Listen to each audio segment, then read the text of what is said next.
दुनिया के सबसे मजबूत और सबसे कमज़ोर पासपोर्ट की नई लिस्ट और असाइलम अप्लाई करने वाले मुल्कों के लिए नई पाबंदियाँ।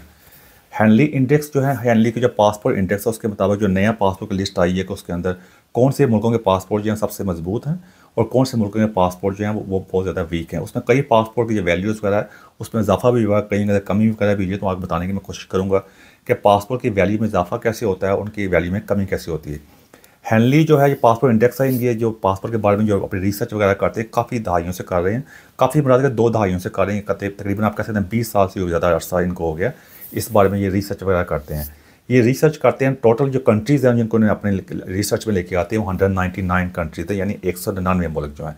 और जो डेस्टिनेशन है, टूरिस्ट डेस्टिनेशन है, वो 450 के कहते हैं, आप कहते हैं लगभग हैं, यानी 450 डेस्टिनेशन जहाँ पे लोग वगैरह जाते हैं टूरिस्ट वगैरह पे। कई जगह ऐसी भी है जहाँ जाना बहुत मुश्किल होता है। उस सब को सामने रखते हुए बताते हैं कौन से पासपोर्ट पे दुनिया के डिफरेंट जगह पर जाना, डेस्टिनेशन के अंदर जाना, मुल्कों के अंदर जाना जो होता है आसान होता है। ये पासपोर्ट की रैंकिंग वगैरह होती है, वो बताती है इस लिहाज से कि जहाँ जिन मुल्कों में आकर आपको किन मुल्कों में जाने में वीज़ा अप्लाई करने के अंदर जो है कहते हैं वीज़ा फ्री मिल रहा है आपको। फिर वहाँ जो लोग वहाँ जाते हैं वहाँ विद इन टाइम लिमिट जितने का वीज़ा मिलता है उसे वापस आ जाते हैं। यानी सारे पॉइंट्स को सामने रखते हुए और पासपोर्ट की रैंकिंग बनाते हैं। इस उसके सामने रखते हुए उन्हें जो पासपोर्ट की जो अपनी रैंकिंग जो इशू की है उसमें उन्हें बड़ी बड़ी दिलचस्प बातें सामने आई हैं। उसमें जो कुछ पासपोर्ट जो हैं जिनकी कहते हैं कदर में इजाफा हुआ है, सबसे ज़्यादा जिस पासपोर्ट की कदर में इजाफा है वो इंडियन पासपोर्ट है। इंडियन पासपोर्ट की कदर में आप कह सकते हैं 8 पॉइंट का इजाफा हुआ, जहाँ से वो कहते हैं काफ़ी जंप कर गया। पहले इंडियन पासपोर्ट जो था वो कहते हैं उस इंडेक्स के अंदर 85 पे था, वो इम्प्रूव होकर 77 के ऊपर चला गया, जो बड़ी बात है। जो पहले नीचे था ना वो अब काफ़ी ऊपर हो गया।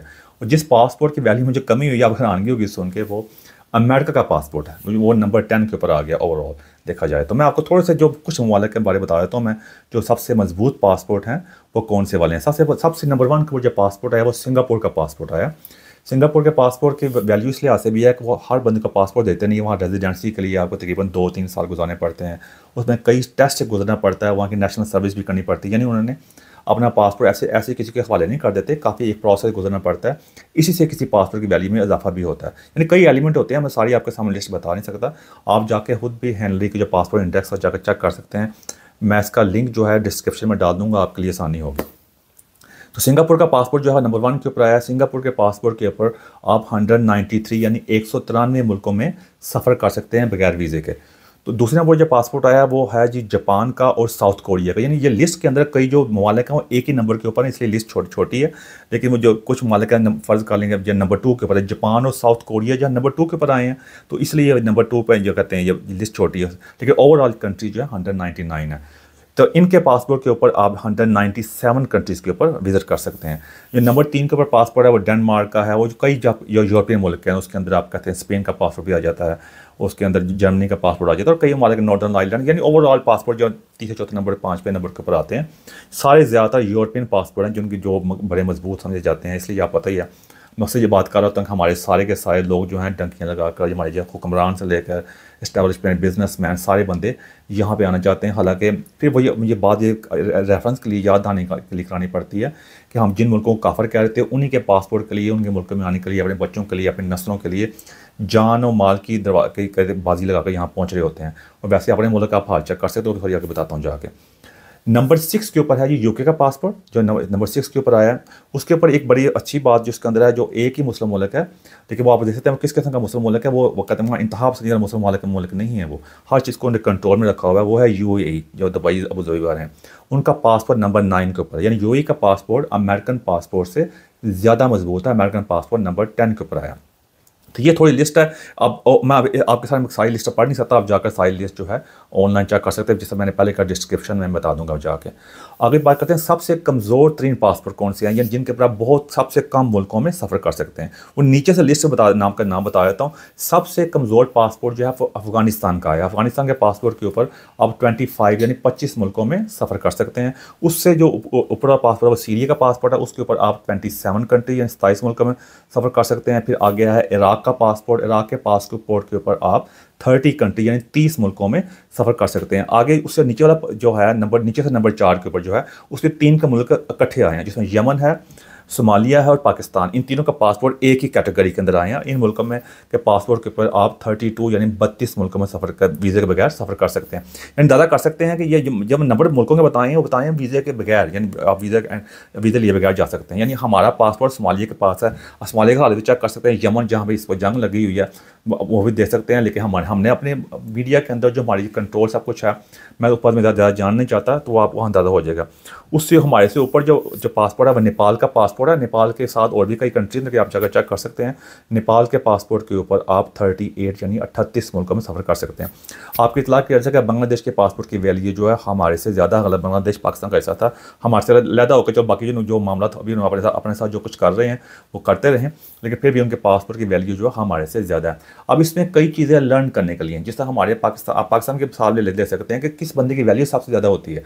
एक देखा जाए दुनियावी लिहाज से भी देखा जाए तो जिन मुल्कों जिनके पास अच्छी एजुकेशन होती है, अच्छा घर बार होता है, अच्छी गाड़ी होती है, अच्छी जॉब वगैरह होती है, और जब बिजनेस बहुत अच्छा होता है, जो उनके जहाँ जिस इलाके में वो रह रहे होते हैं, यानी जो लोग DHA वगैरह में रहते हैं, जो और अच्छे इलाकों में रहते हैं, उनकी वैल्यू ज़्यादा होती है उनके ऊपर। दूसरी बात, जब जैसे आप बैंक के पास लोन लेने जाते हैं, कर्जा लेने जाते हैं, या किसी बंदे से पैसे लेने जाते हैं, वो बंदा आपकी रेपुटेशन देखता है। एक तो तरस खा के पैसे दे देना, तरस खा के तो फिर आप लोग पर गरीब को देते हैं, जो फकीर बैठा रहा उसको भी आप तरस खा के देते हैं ना पैसे जाके, कोई गल नहीं जाए तो बच्चे को खवा पिया देगा कोई, ऐसे होता है ना। तरस खा के कोई मामला नहीं होते, वो जो आपकी सही रेपुटेशन, तरस खा कर जो मेरिट के ऊपर जो आपको देखते हैं, आपके रेपुटेशन को सामने रखते हुए आपको जो लोग जब डील करते हैं, जिस तरह आम लोग भी पैसे देते हैं आपके, जो जिस तरह आपसे मामला होते हैं, तो वो उस बेस के ऊपर भी ये चीज़ें हमारे माशरे में चलती है ना। तो पासपोर्ट की वैल्यू भी सिर्फ इसी तरह होती है कि कोई मुल्क भी जो होता है वो एक शख्स की तरह ही होता है, क्योंकि वो पूरी जो कौम को, जो पूरे जो लोग वहाँ रह रहे होते हैं, उनको रिप्रेजेंट कर रहा होता है ना। जिस तरह एक शहर होता है, शहर मुख्तलिफ शहर बन के पूरा मुल्क बनता है, फिर पूरा मुल्क जो होता है पूरी कौम को आगे जाके रिप्रेजेंट कर रहा होता है। जिस तरह कौमी असम्बली हमारे लोग बैठे होते हैं, पूरी वो जो वोट लेके आते हैं, पूरी कौम की नुमाइंदगी कर रहे होते हैं, कहते हैं हम आवाम की नुमाइंदगी कर रहे हैं। इस तरह मुल्क जो होता है पूरे अवाम की उसकी नुमाइंदगी कर रहा होता है। यानी दुनिया में हमारी अगर देखा जाए तो दुनिया में हम नीचे से नंबर 4 के ऊपर हैं, और यही सबसे बड़ा अलमिया है। क्योंकि हमने क्या किया हुआ है कि हर चीज़ को, जितना पहले मुझे बार बार बातें करनी पड़ती हैं कि हमें इस किस्म की जहनी तौर पर हमें मफलूज बना दिया गया है, कि हमें किसी सच्ची बात को सुनना नहीं चाहते। हमारे पासपोर्ट की वैल्यू जो होती है ना आज के दुनिया के अंदर, वो बताती है मुल्क किस मुकाम पर खड़ा है। जितनी मर्जी हम जाके मिलियन नगमे गा लें, जो हमारे मामला कर लें, जितने लोगों थोड़ी बार अपनी मर्जी के क्लिप उठाकर, अपनी मर्जी की दुनिया की अपने बारे में खबरें उठाकर लोगों को खुश करते रहें। लेकिन ओवरऑल हम ये देखना कि हमारे मुल्क के जो लोग रह रहे हैं पाकिस्तान के अंदर, के साथ डंके लगाकर, और जो मामला हमारे मुल्क में हो रहे हैं गरीब के साथ, छोटे बच्चों के साथ, औरतों के साथ, जो इंसाफ का मामला हैं, जो हमारी डेमोक्रेसी जमहूरियत के मामला है, सारे आपके सामने है ना। उसको सामने लेकर सारे मामला होते हैं, तो वही देख के सारे जो दुनिया का निज़ाम जो होता है वो उसको सब देख रहा होता है कि मुल्क किस मामला है। जिस तरह एक आम बंदे की मिसाल ले लें, जैसे पाकिस्तान में हो, मैं जितना मर्जी आपके सामने बड़ी बातें करो जी, मैं तो ये था, मैं तो वो हूँ, बेशक हो भी हूँ, लेकिन आपने ओवरऑल देखना कि यार मेरा रहन सहन कैसा है, मेरे मामला कैसे हैं, मेरे जेब में पैसे कितने हैं, मैं जो बात कर रहा हूँ, मेरी एजुकेशन, ओवरऑल आप देखेंगे ना, तो उसी पर आप अपना मामला फैसला करेंगे ना। तो यही मामला मुल्क के ऊपर होता है। ये बात लंबी होती जा रही है, लेकिन मेरा कहने का मकसद ये है कि भाई आपने फैसला करना है। यही हमारी असल हकीकत हमारी ये है। आप माने ना माने, जितना मर्जी आप करें, आपसे जन्नत जाओगे, बाकी दो जाओगे, लगे जाओ तो जन्नत में। अगर आप जन्नत में जाना चाहते हो, आपका पक्का यकीन पक्का है, तो फिर उन मुल्कों में क्यों जाते हो जिनके बारे में अगर पक्का यकीन है कि दो में जाएंगे। फिर रहो, फिर इधर इंतजार करो उस दूसरी जिंदगी का, फिर आराम से रहो। जितना भुखा ही मरते हो, कहते हैं जब बच्चा आता है अपना रिज़्क़ खुद लेकर आता, मांगते फिरते हो जाके, फिर हुकूमत से शिकायत करते, हुकूमत महंगाई बड़ी होगी, ये होगी, फिर कहते हो ये, और फिर दुआएं मांगते फिरते हो। यानी अजीब किस्म के लोग अजीब बातें कर रहे होते हैं। फिर ये बात कहीं और निकल जाएगी। मेरा कहने का मकसद यह है, या फिर किसी बात पर कायम रहो, फिर उस वक्त उस दूसरी ज़िंदगी का इंतजार करो। यहाँ पर जैसी भी ज़िंदगी मिल रही है सब अल्लाह पे छोड़ दो, फिर बातें भी मुनाफिकत की इंतहा है ना, यही बात है। यानी हम अफसोस से मुझे बातें अफसोस ही करनी पड़ती हैं जब अपना पासपोर्ट लेकर हमारे वाली होती है। ये हमारे लोग, आने वाली नस्लें जो होंगी, वो बेचारी क्या उनके साथ क्या गुजरेगी, हमारे साथ भी गुजर रही है, हमारे आने वाली ये अभी लोगों से क्या गुजर रही है, आने वाले लोगों से क्या गुजरेगी, ये आपने देखना है। और बाकी जो इंडिया का मामला था वो हमारे सामने, लेकिन इंडिया ने क्या किया, वो उन्होंने आहिस्ता आहिस्ता उनकी रफ्तार में हमेशा बात करता हूँ, जाकर मेरी यूट्यूब पर चेक कर सकते हैं। मेरी इंडियन भाइयों से भी गुजारिश है कि सिर्फ पासपोर्ट की वैल्यू से बहुत, हाँ मैं आपको बार बार पेश करता हूँ, लेकिन आपने बाकी बहुत ज़्यादा पहाड़ जितने आपके मसला मसाले हैं आपने वो फिक्स भी करने हैं। आपके पासपोर्ट की वैल्यू पहले आप नीचे थी, आप ऊपर हुई है, बहुत मुबारक हो, बहुत अच्छी बात है। किस चीज़ में इंप्रूवमेंट भी हो रही है, डेमोक्रेसी भी आपकी ऑलरेडी फ्रेजाइल है, उसे मसले मसाइल पैदा हो रहे हैं। आपने देखना कि आपका टारगेट है पाकिस्तान को छोड़ें, आप पाकिस्तान से लगे रहेंगे, तो आपका यही जो होगा जो अभी रिसेंटली आपके साथ हुआ है। आप चाइना को सामने रखें, चाइना ने कहीं तरक्की की है, उसी को सामने रखते हुए आगे बढ़ सकते हैं। अगर आपके मुश्किल पैदा होंगी, मैं आपको यही कहूँगा, लेकिन फिर भी मैं आपको बार बार पेश करता हूँ। अगली बात मैं करूँगा असाइलम के बारे में कि यूके की गवर्नमेंट ने इस बारे में बहुत ज़्यादा क्रैकडाउन कर रही है, क्योंकि अक्सर यहाँ पे क्योंकि डिफरेंट ग्रीन वाले से लोग के वीज़े पे, स्टूडेंट वीज़े पे और कई तरह किसी न किसी तरह लीगल तरीके से, उनकी बात कर रहा हूँ लीगल तरीके से, जो डंकी डुकी लगा के आते हैं उसके ऊपर मेरी मीडिया मौजूद है, गैर कानूनी तौर पर कश्तियाँ भी आते हैं, वो ऑलरेडी यहाँ पे यूरोप पूरा यूके वगैरह पूरी ग्रिप के अंदर है, लोग बॉइलिंग पॉइंट के ऊपर हैं, बहुत ज़्यादा तंग है, यहाँ पे सिविल वार होने वाली है। मैं पहले भी कई दफ़ा कह चुका हूँ, अब तो यहाँ के अपोजिशन लीडर ने भी कह दिया, आप जाके ऑनलाइन चेक किया करें, यहाँ पे आप आंखें बंद करें बैठेंगे तो आंखें बंद करने से मसले हल नहीं होते, बल्कि आप मदद मुश्किल में आता है। तो यहाँ जो लीगल तरीके से लोग आते हैं, उन्होंने देखा यहाँ पे आ जाते हैं, उसके बाद यहाँ अपनी जब वीज़े पे आया बंदा, कोई कहते हैं कोई वर्क परमिट लेके आया, कोई स्टूडेंट वीज़े पे आया, वो बाद में यहाँ के असाइलम अप्लाई कर देते हैं। वो असाइलम अप्लाई कर इस वजह से यूके गवर्नमेंट जो है वो इस बारे में सही तरह क्रैकडाउन कर रही है, क्योंकि वो कहते हैं कि यहाँ से मसले मसाइल हैं। अब उन्हें ये क्रैकडाउन इसलिए से कर रही है कि इन मुल्कों के वीज़े जो हैं, मैं जिनके मुल्कों के बताऊँगा कि उनके वीज़े पर क्रैकडाउन करेंगे, उसके ऊपर जाकर वीज़े उनके रिफ्यूज़ करेंगे और कैंसिल कर दिया करेंगे, क्योंकि वजह यहाँ पे आते हो कहते हैं हम इनको लीगल तरीके से देते हैं, जो डॉक्यूमेंटेशन को सामने रखते हुए जो आते हैं, उसके बाद जब ये मामला ख़त्म होते हैं कहते हैं ये अपना असाइलम अप्लाई कर देते हैं, वापस जाना नहीं चाहते। जिस तरह एक जाने वाला भी किसी का रेफरेंस मेरे पास आया था, मेरे उनका काम था, तो उन्होंने कहा था मेरा वीज़ा लगा हुआ है, मेरी बेगम का वीज़ा लगा हुआ है, तो मैं उससे घर लेना चाहना वा। तो मैंने बताया जी घर के मामला इस तरह के होते हैं, आप लेना चाहते हैं तो आप बिल्कुल ऐसे कर सकते हैं। तो आगे से मुझे कहता है मैं वीज़ा मैं सोच रहा बेगम का ना असाइलम अप्लाई करा देवां इत्थे आके ना, फिर असीं उत्थे रह लांगे। अब यही वो टेक्निकल पॉइंट है जिसकी वजह से मैं मेरी बात है। अब उसके अंदर जो मुल्क आते हैं उसमें ये नंबर 1 मुल्क जिन्होंने जो लीगल तरीके से आने के बाद सबसे ज़्यादा असाइलम अप्लाई करता है, यानी पनाह गज़ीन के तौर पे हमारे मुल्क में नहीं जा सकते, हमारी ज़िंदगी तंग है, जो झूठे मोटे कर लेते हैं ना, तो उसमें वो असाइलम उसे कहते हैं, आपको पता ही होगा, अब तो हर दुनिया पर चल गया।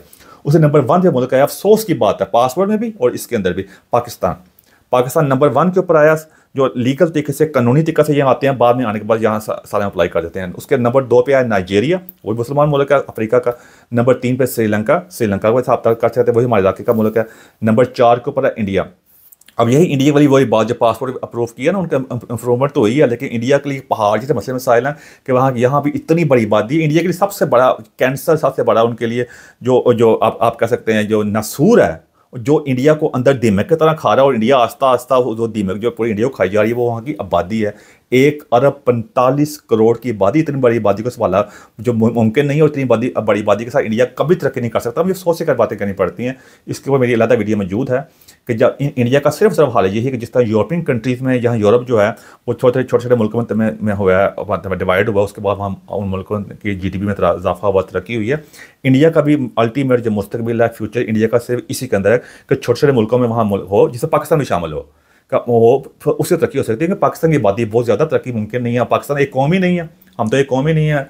जब तक यहाँ पे भी अलग छोटे सूबे बने, इंडिया पे भी इतने सूबे बनाए, हम तो सूबे बनाने में कामयाब नहीं हुए। हमारे तो बहुत बड़े मसले मसाइल हैं, हम तो एक बहुत बड़ा मसला बने हुए हैं। यहाँ भी यही हाल है, इंडिया का भी यही हाल है। छोटे छोटे सेक्टर बने, छोटे छोटे मुल्क बने, वो आपस में पार्टनरशिप की तरह रहें, जैसा यूरोपियन यूनियन है, उससे मसले हल हो सकते हैं। जिस तरह इंडिया की पॉपुलेशन जो है वो रशिया की, यूरोप की, इंग्लैंड की, कनाडा की, अमेरिका की, ऑस्ट्रेलिया की, सब की पॉपुलेशन यानी आबादी मिलाकर फिर भी इंडिया की आबादी इनसे ज़्यादा बनती है। ज़्यादा कर सकते हैं, फिर कैसे तरक्की हो सकती है? तो ये बड़ा मुश्किल काम है। फिर वापस आते हैं कि इंडिया नंबर 4 के ऊपर है। नंबर 5 का बांग्लादेश के बंदे जो हैं, ये यहाँ पे आते हैं लीगल तरीके से, स्टूडेंट के जरिए आ गया, कोई वर्क परमिट के जरिए आ गया, या किस तरीके से आया, और ये बाद में यहाँ पे असाइलम अप्लाई कर दिया।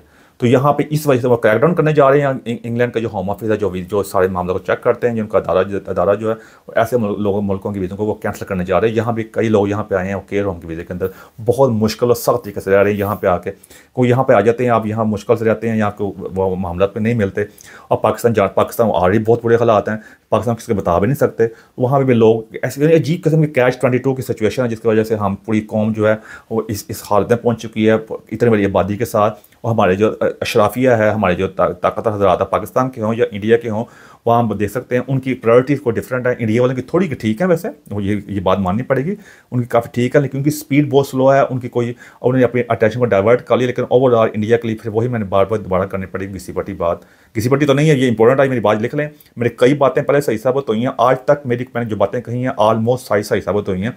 पेशन गोई की बात नहीं है, ये आप टेक्निकल बातें आप खुद भी अगर तरीके से सोचें तो आपको समझ आ जाएंगी। तो ये बातें इंडिया के लिए भी पॉपुलेशन का बड़ा मसला है, और मसला तो वो उनका मुल्क जाने, मैं अपने मुल्क के बारे में बात कर रहा हूँ कैसे, लेकिन एक बात इंसानियत की भी होती है। इंडिया हमारा हमसाया भी है, तो बांग्लादेश को चेक कर सकते हैं, उन्होंने अपने पैर पर खुद ही कलाड़ा मारा है। वैसे भी वहाँ पे डेमोक्रेसी जो है ना, मेरे हाथ से जो मैंने यहाँ डेमोक्रेसी बिल्कुल फेल हो चुकी है इलाकों में। डेमोक्रेसी जमहूरियत इलाकों के लिए है ही नहीं है। इतनी बड़ी आबादी को डेमोक्रेसी के लिए कंट्रोल करना मुमकिन ही नहीं है। आज तक किसी थर्ड वर्ल्ड कंट्री ने डेमोक्रेसी जमहूरियत के तहत तरक्की की ही नहीं है। आप चेक करके देख लें जाके, ना किसी मज़हब के नाम पर तरक्की हुई है, या डेमोक्रेसी की जो पिल दी गई है, गोली दी गई, उससे तरक्की भी नहीं हुई।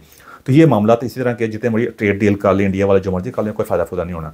आप चाइना की मिसाल हमारे सामने, चाइना का परफेक्ट नहीं है, परफेक्ट कोई भी नहीं होता, लेकिन वो उन्होंने अब तरक्की की है।